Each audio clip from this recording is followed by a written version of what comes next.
Dans cette session, nous allons explorer en détail les fonctions en JavaScript. Une fonction est un bloc de code réutilisable qui effectue une tâche spécifique. Une fonction est définie en utilisant le mot-clé function suivi d'un nom et d'une paire de parenthèses. Des paramètres peuvent être définis entre les parenthèses et sont utilisés pour passer des valeurs à la fonction. Nous allons créer une fonction qui permet de dire bonjour dans la console du navigateur. Donc nous commençons par écrire le mot-clé function suivi du nom de la fonction que je vais appeler ici dire bonjour. Et enfin, je mets des parenthèses. Ensuite, dans mon bloc, je vais écrire les instructions que va exécuter ma fonction. Ici, je vais tout simplement écrire console.log bonjour.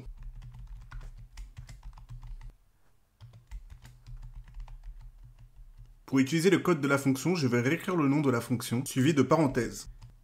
Et donc, lorsque j'exécute mon code, en actualisant ma page de mon navigateur, je veux bien afficher bonjour. Donc lorsque nous faisons appel à la fonction, elle exécute le code se trouvant dans le bloc de notre fonction. Je peux faire autant d'appels de fonctions que je veux. Par exemple, ici je fais appel 3 fois à la même fonction. Du coup, je devrais voir apparaître 3 fois bonjour dans la console du navigateur. J'actualise ma page. Le chiffre 3 que vous voyez indique que le code de la ligne 2 est répété 3 fois. Car ici, j'ai fait appel 3 fois à la même fonction. Les fonctions peuvent accepter des paramètres qui sont des valeurs fournies lors de l'appel. Par exemple, nous allons écrire une fonction qui nous permettra d'afficher un mot dans la console du navigateur. Donc, je vais créer ma fonction que je vais appeler dire un mot et qui va prendre en paramètre le mot à afficher dans les navigateurs.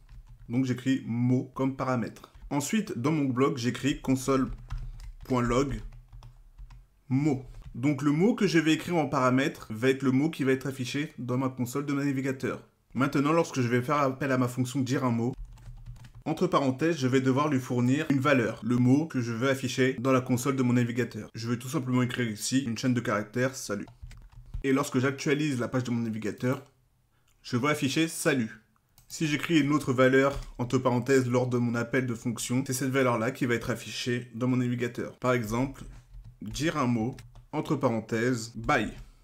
J'actualise ma page et nous voyons afficher bye. Les fonctions peuvent également renvoyer une valeur en utilisant l'instruction return. Nous allons faire un exemple en créant une fonction qui va nous prendre en paramètre deux valeurs qui vont être deux nombres et qui va nous retourner l'addition de ces deux nombres. Function addition. Entre parenthèses, je vais écrire deux paramètres que je vais séparer par une virgule, x et y, et cette fonction va me retourner une valeur qui va être l'addition de ces deux nombres, x plus y. Maintenant, je vais créer une variable qui va me stocker la valeur de l'addition entre 1 et 2. Donc, let somme égale, je fais appel à ma fonction qui va s'occuper d'effectuer l'addition. Addition 1,2. Donc lorsque je vais faire appel à la fonction addition, ça va me retourner un résultat qui va être l'addition de 1 plus 2. 1 étant x, 2 étant y. Et ce résultat, je vais l'afficher dans la console du navigateur. Console.log somme. J'actualise ma page et nous voyons apparaître 3. J'ai donc créé une fonction qui va me permettre d'additionner deux chiffres.